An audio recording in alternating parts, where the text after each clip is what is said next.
आता पाहूयात टॉप 9 मोठ्या बातम्या। 3 डिसेंबरला भाजपच्या गटनेता निवडीसाठी आमदारांची बैठक। भाजपचे निरीक्षक राज्यात येऊन गटनेत्याची निवड करणार। राष्ट्रवादीच्या शरद पवार गटाच्या आमदारांची आज दुपारी 3 वाजता मुंबईत बैठक। गटनेता, विधिमंडळ पक्षनेता आणि मुख्य प्रतोद निवडीची शक्यता। नागपुरात आज काँग्रेस ईव्हीएम विरोधात आंदोलन करणार। काँग्रेस नेते सुनील केदार यांच्या नेतृत्वात सकाळी 11 वाजता बाईक रॅली निघणार।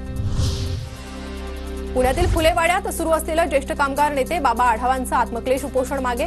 उद्धव ठाकरेंच्या उपस्थितीत आढाव यांनी पाणी घेत उपोषण सोडलं।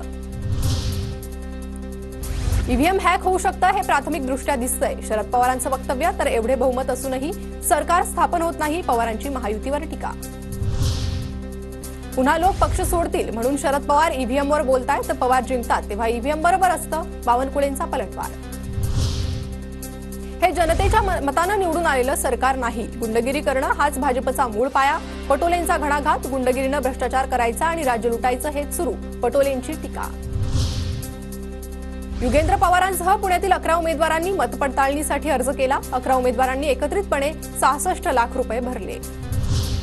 कल्याणमध्ये 2 माजी आमदारांचा फेरमतमोजणीसाठी अर्ज। मनसेचे राजू पाटील तर ठाकरे गटाच्या सुभाष भोईरांकडून फेरमतमोजणीसाठी अर्ज।